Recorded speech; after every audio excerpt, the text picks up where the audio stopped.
नमस्कार दोस्तों, स्वागत है आप सभी का एक बार फिर से हमारे चैनल आध्यात्मिक ज्ञान पर। श्री कृष्ण जन्माष्टमी के दिन गौ माता को खिला दे ये एक चीज, दरिद्रता समाप्त हो जाएगी। नमस्कार, आपका स्वागत है। दोस्तों, हर साल भाद्रपद माह के कृष्ण पक्ष की अष्टमी पर कृष्ण जन्माष्टमी मनाई जाती है। द्वापर युग में इसी दिन भगवान श्री कृष्ण का जन्म हुआ था। श्रीमद् भागवत पुराण के अनुसार श्री कृष्ण का जन्म अष्टमी तिथि, रोहिणी नक्षत्र, वृषभ राशि और बुधवार के दिन हुआ था। इस साल जन्माष्टमी बहुत खास है क्योंकि इस बार श्री कृष्ण का जन्मदिवस बुधवार को ही मनाया जाएगा। इस वर्ष भाद्रपद कृष्ण जन्माष्टमी की तिथि की शुरुआत 6 सितंबर को दोपहर 3:37 को होगी और अष्टमी की समाप्ति 7 सितंबर शाम 4:14 को होगी। इस दौरान श्री कृष्ण का जन्मोत्सव मनाया जाएगा। श्री कृष्ण पूजा का शुभ मुहूर्त 6 सितंबर को रात्रि 11:57 से लेकर 7 सितंबर को सुबह 12:42 तक रहेगा। दोस्तों, भगवान श्री कृष्ण को गौ माता से अत्यंत लगाव था, इसीलिए जन्माष्टमी के दिन गौ माता की सेवा जरूर करनी चाहिए और गौ माता को कुछ चीजें अवश्य खिलानी चाहिए। खासकर इस दिन आप ये एक चीज जरूर खिलाएं, इससे आपके जीवन से दरिद्रता समाप्त हो जाएगी। दोस्तों, हमारे प्राचीन धर्म ग्रंथों में गाय को एक अत्यंत महत्वपूर्ण और पवित्र पशु माना जाता है। शास्त्रों में गाय को माता कहा गया है और समस्त देवी देवता इनका पूजन करते हैं। गौ माता के शरीर में 33 कोटि देवी देवताओं का निवास होता है। गाय एक अत्यंत पवित्र, निर्मल, शांत, निष्पाप जीव है। ऋग्वेद में इसे संसार का पालन पोषण करने वाली कामधेनु माता कहा गया है। इसके दर्शन मात्र से मनुष्य के हजारों पाप नष्ट हो जाते हैं। इसलिए कभी इस निष्पाप गौमाता पर अत्याचार नहीं करना चाहिए। गाय को कभी मारना नहीं चाहिए और कभी उन्हें कष्ट नहीं देने चाहिए। गाय को मारना शास्त्रों में सबसे बड़ा पाप माना गया है। दोस्तों, भगवान श्री कृष्ण को गायों से विशेष लगाव था, उन्हें गौमाता बहुत अधिक प्रिय थी। श्री कृष्ण के अनुसार गायों की सेवा करना ही सर्वश्रेष्ठ धर्म है। इससे बड़ा पुण्य का कार्य संसार में दूसरा कोई नहीं। कलयुग की भविष्यवाणी करते हुए भगवान श्री कृष्ण कहते हैं कि कलयुग में जब धर्म का लोप हो जाएगा तब मनुष्य गाय की सेवा नहीं करेंगे। मनुष्य केवल दूध के लिए ही गाय को पालेगा। दूध के लिए भाग गाय को बहुत कष्ट देगा, जिसके परिणामस्वरूप कलयुग में पाप और अधर्म उसके चरम पर होगा। कलयुग के अंत का लक्षण बताते हुए श्री कृष्ण कहते हैं, जब संसार से गाय समाप्त हो जाएंगी तब कलयुग का अंत होगा। जो मनुष्य कलयुग में भी गाय की निस्वार्थ भाव से सेवा करेगा वह सुख समृद्धि प्राप्त करेगा। जो स्त्री रसोई में बनी पहली रोटी गौ माता को खिलाएगी वह सदा सुहागिन और सौभाग्यशाली रहेगी। जो लोग अपने घर में गाय से प्राप्त पंचगव्य को घर में रखेगा उसके घर में कभी दुख दरिद्रता नहीं आएगी। दोस्तों, हमारे धर्म के सभी शास्त्रों में गाय की सेवा को ही सर्वश्रेष्ठ माना गया है। जो व्यक्ति प्रतिदिन किसी न किसी तरह से गौमाता की सेवा करता है वह सबसे अधिक पुण्यवान बन जाता है।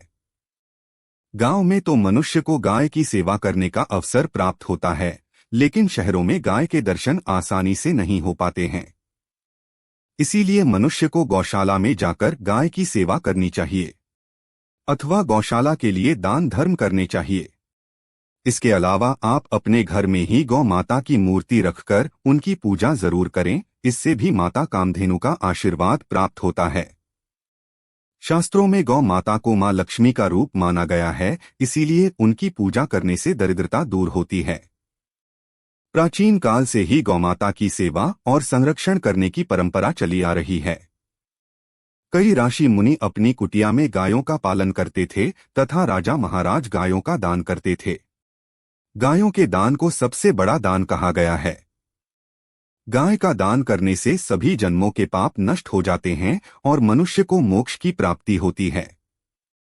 आज हम आपको गौमाता के संबंध में बहुत ही महत्वपूर्ण बातें बताने जा रहे हैं। गाय की पूजा कैसे करनी चाहिए, गाय को कौन सी चीजें खिलाने से कौन सा फल मिलता है तथा गाय के किस अंग को स्पर्श करने से दरिद्रता दूर होती है आदि के बारे में हमारे शास्त्रों में बहुत ही महत्वपूर्ण ज्ञान दिया गया है। हमारी अत्यंत पूजनीय है गौमाता के बारे में। आप सभी को यह बातें अवश्य जान लेनी चाहिए। इससे आपके जीवन से सभी प्रकार के कष्ट दूर होंगे। दोस्तों, कई बार महिलाएं जाने अनजाने में गाय को कुछ चीजें खिला देती है, जिससे मां लक्ष्मी क्रोधित हो जाती है। शास्त्रों में कहा गया है कि ये चीजें गाय को कभी नहीं खिलानी चाहिए। इससे मनुष्य के जीवन में दुर्भाग्य आता है और उसे किसी भी कार्य में सफलता नहीं मिलती है। तो चलिए जान लेते हैं गौ माता के विषय में महत्वपूर्ण नियम। सबसे पहली बात है दोस्तों, गौ माता के दर्शन करना बहुत शुभ होता है। शास्त्र कहते हैं रोज सुबह गाय के दर्शन होने से पुण्य की प्राप्ति होती है और सुबह गोबर के दर्शन होने से लक्ष्मी की प्राप्ति होती है। अगर किसी महत्वपूर्ण कार्य के लिए जा रहे हैं और अचानक ही गौमाता आपके रास्ते में आ जाती है तो वह कार्य निश्चित ही सफल हो जाता है। किसी भी यात्रा पर निकलते समय अगर गौ माता के दर्शन हो जाएं तो वह यात्रा सुखपूर्वक पूर्ण हो जाती है, इसमें संशय नहीं है। ज्योतिष शास्त्र के अनुसार कुंडली में यदि पितृ दोष होता है तो अन्य उपायों के साथ साथ गौ माता को प्रतिदिन रोटी और घास खिलाने से लाभ होता है और पितृ दोष से मुक्ति मिलती है। इसी तरह कुंडली में यदि शनि की 7.5 या महादशा है तो हर शनिवार और अमावस्या को काले रंग की गाय को घास या रोटी खिलाएं और उसकी पूजा करें। इससे शनि दोष कम होता है। गौमूत्र यानी कि गाय का मूत्र बहुत ही उपयोगी, पवित्र और स्वास्थ्य की दृष्टि से अत्यंत हितकारी होता है। आध्यात्मिक दृष्टि से तो गौमूत्र का महत्व है ही, साथ ही वैज्ञानिक और स्वास्थ्य की दृष्टि से भी गौमूत्र के बहुत से लाभ बताए गए हैं। गौमूत्र में बहुत से खनिज पदार्थ और स्वास्थ्यवर्धक तत्व होते हैं जो हमारे शरीर की शुद्धि करते हैं और बहुत से रोगों से भी बचाते हैं। साथ ही गौमूत्र छिड़कने से वातावरण में शुद्धता और पवित्रता व्याप्त हो जाती है। इसीलिए हमारे शास्त्रों में शरीर को निरोगी रखने के लिए प्रतिदिन गौमूत्र का सेवन करने तथा घर में गौमूत्र छिड़कने के लिए कहा गया है। कुंडली में शुक्र ग्रह की स्थिति को मजबूत करने के लिए ज्योतिष शास्त्र के अनुसार सुबह के भोजन में सबसे पहली रोटी निकालकर एक सफेद गाय को खिलाना शुभ माना जाता है। अगर आपकी कुंडली में बुध ग्रह कमजोर है या आपको किसी कारण इसके दुष्प्रभाव झेलने पड़ रहे हैं तो हर बुधवार के दिन गाय को हरा चारा खिलाना शुरू कर दें। इससे बुध से जुड़े दुष्प्रभाव दूर होंगे और आपको तमाम समस्याओं का हल मिल जाएगा। अगर कुंडली में मंगल दोष है जिसके कारण आपके जीवन में कई तरह की परेशानियां हैं तो लाल रंग की गाय की सेवा करें। मंगलवार के दिन गाय का पूजन करें और उसे गुड़ और चने आदि खिलाएं। बृहस्पति ग्रह को जीवन के सभी मांगलिक कार्यों का कारक माना जाता है। ऐसे में अगर किसी व्यक्ति के जीवन में विवाह आदि मांगलिक कार्यों में विघ्न निर्माण हो रहे हैं तो उन लोगों को कुंडली में बृहस्पति ग्रह की स्थिति को मजबूत करने के लिए रोटी पर गुड़ और चने रखकर गाय को खिला देना चाहिए। इससे आपको शुभ परिणाम प्राप्त होते हैं। अगर घर में अशांति है, लड़ाई झगड़े होते रहते हैं तो घर में सुख शांति बनाए रखने के लिए घर के अंदर गाय के गोबर से बने उपले को जलाना चाहिए और उसका धुआं संपूर्ण घर में फैलाना चाहिए। इससे घर की नकारात्मक ऊर्जा नष्ट होती है और सकारात्मक ऊर्जा में वृद्धि होती है। गाय के दूध, दही, घी, गोबर और गौमूत्र से बनने वाले मिश्रण को पंचगव्य कहते हैं। पंचगव्य को पापनाशक कहा जाता है और हिंदुओं की एक धार्मिक विधि प्रायश्चित करने में इसका उपयोग किया जाता है। पंचगव्य को बनाने वाली सभी वस्तुएं अत्यंत उपयोगी होती है जो स्वास्थ्य के लिए लाभदायक तो है ही साथ ही औषधीय गुणों से भी भरपूर है। दोस्तों, अगर आपके द्वार पर गौ माता आती है तो उसे बिना रोटी खिलाएं जाने मत देना, नहीं तो आपको दुर्भाग्य का सामना करना पड़ेगा, क्योंकि जिसके द्वार से गाय बिना कुछ प्राप्त किए लौट जाती है उसके घर से लक्ष्मी भी चली जाती है। प्रत्येक स्त्री को प्रतिदिन गाय के लिए एक रोटी बनानी चाहिए और प्रेम से गौ माता को खिलानी चाहिए। इससे गौ माता का आशीर्वाद प्राप्त होता है और मन की इच्छाएं पूर्ण होती हैं।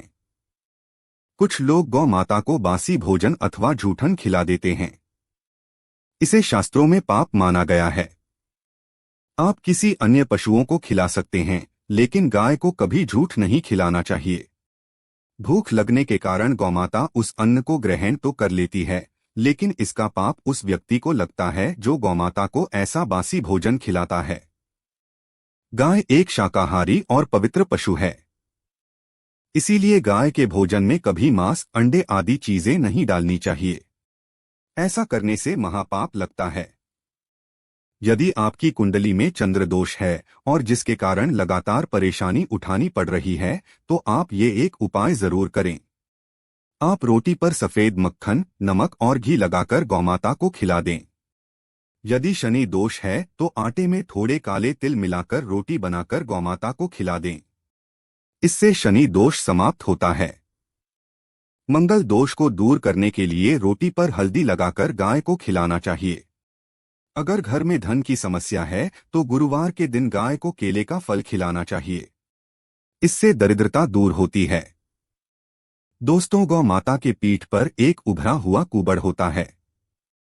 उसको बाद में सूर्यकेतु नाड़ी होती है। जब भी आपके द्वार पर गौमाता पधारे, आप इसको बात को एक बार जरूर स्पर्श करें। इससे आपके जीवन से सभी दुखों का अंत होगा और धन संपत्ति की प्राप्ति होगी। शास्त्रों में कहा गया है, जो मनुष्य तन, मन, धन से गौमाता की सेवा करता है, वह मृत्यु के बाद वैतरणी नदी को गौमाता की पूंछ पकड़कर पार कर लेता है। उस व्यक्ति की अकाल मृत्यु नहीं होती है और उसे मोक्ष की प्राप्ति होती है, जिससे व्यक्ति के भाग्य की रेखा सोई हुई है। अगर वह व्यक्ति अपनी हथेली पर गुड़ रखकर गौ माता की जीभ से चटाता है तो उसकी सोई हुई भाग्य रेखा खुल जाती है और उसका दुर्भाग्य सौभाग्य में परिवर्तित हो जाता है। तो दोस्तों में इस प्रकार से आप सभी गौ माता की सेवा जरूर करें। उम्मीद है आपको यह जानकारी अच्छी लगी होगी। वीडियो को लाइक जरूर करें और कमेंट में जय गौमाता और जय श्री कृष्ण जरूर लिखें। साथ ही चैनल को सब्सक्राइब करें। आप सभी का धन्यवाद।